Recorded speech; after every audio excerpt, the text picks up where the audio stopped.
आप बने रहेगा हमारे साथ।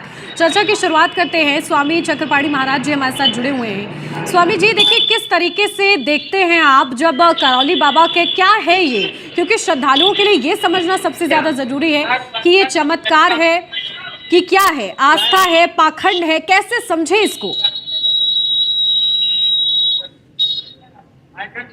जी, मैं आपको बताना चाहता हूँ, हिंदू सनातन धर्म पूरी तरह वैज्ञानिक है और कोई पाखंड का दूर दूर तक स्थान नहीं है।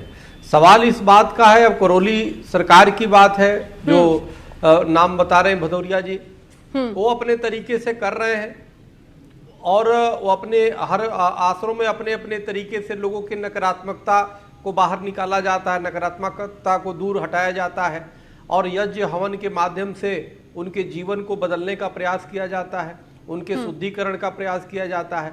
तो सवाल यह है कि सनातन में अनेक प्रकार की विद्याएं, अनेक प्रकार के तरीके हैं लोगों के समझने के, लोगों के इलाज करने के, लोगों के दीन दशा में परिवर्तन करने का।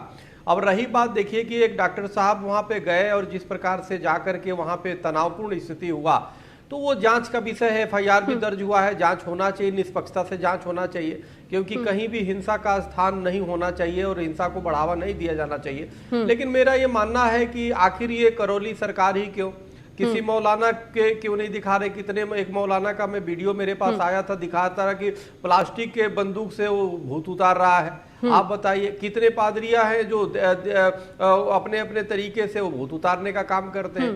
तो हमें तो भदौरिया जी में कोई ऐसा कुछ गलत दिखाई अभी तक नहीं दिया।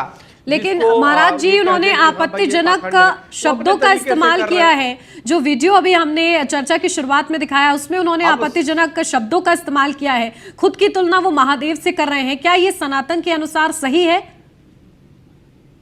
देखिए, नहीं, सनातन में तो कण-कण में परमात्मा है, कण-कण में हम भगवान को मानते हैं, सब में भगवान है और वो सब परमात्मा के अंश है। वो तो आप भी अपने को कह सकते हैं कि भाई हमारे अंदर भगवान का अंश है, हम आत्मा अंश मेरा, तू अंशी, तो ये सब परमात्मा के अंश है भाई। सब अद्वैत और द्वैत तो यही है ना कि हम अद्वैत है, हम परमात्मा के हम अंश है। हर व्यक्ति अंश अपने को कह सकता है, स्वाभाविक है। अहम ब्रह्मास्मि, मैं ही ब्रह्म हूँ, तो त्वमसि, वह तुम ही हो। तो यह सूत्र है, तो इस चीज को समझना होगा। और रही बात, देखो, लेकिन हाँ, ये अहंकार नहीं सिखाता, अहंकार नहीं कर सकते आप। उससे करके अच्छे कर्म करो, अच्छी चीजें करो जिससे समाज में अच्छा एक संदेश जाए, तो निश्चित रूप से वो करता है और अपने अपने तरीके से कर रहा है। हाँ, अगर जो एक कानूनी दृष्टि से कोई अपराध कोई भी करता है, चाहे हम हैं, चाहे आप हैं, चाहे वो करौली सरकार, तो उस पर कानून अपनी कार्रवाई करती है। लेकिन जिस एजेंडे के तौर पे, जिस प्रकार से एक सनातन धर्मी अगर कोई है इसलिए उसको टारगेट कर दिया जाए, तो हमें लगता है बिल्कुल गलत है।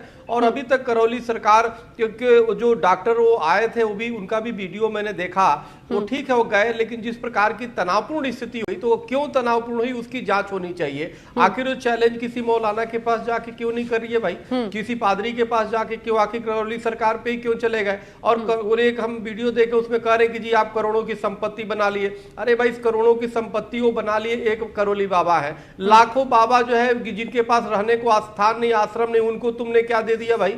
तो अपनी अपनी क्षमता है, अपने अपने तरीके से लोग कर रहे। फक्कड़ साधु हमारे घूम रहे, जो बेचारे अपने भंडारा तक नहीं करा पाते, अपने आश्रम की व्यवस्था नहीं देख पाते, तो उन्हीं को समाज क्या जा करके, और लोग जो टिप्पणी करने वाले सहयोग कितना कर देते हैं, तो उनके तो जाके सहयोग करते नहीं है। जो अगर सक्षम है उस पर टिप्पणियां करते हैं, उनको बर्बाद करने के पे तुले हुए रहते हैं। लेकिन देखिए, सवाल ये खड़ा होता है कहीं ना कहीं, सोने की पालकी पे चले और जब वो खुद की तुलना महादेव से कर रहे हैं और जो उनके कार्य हैं, जिस तरीके से वो आपत्तिजनक भाषा का इस्तेमाल कर रहे हैं, इन दोनों में विरोधाभास है।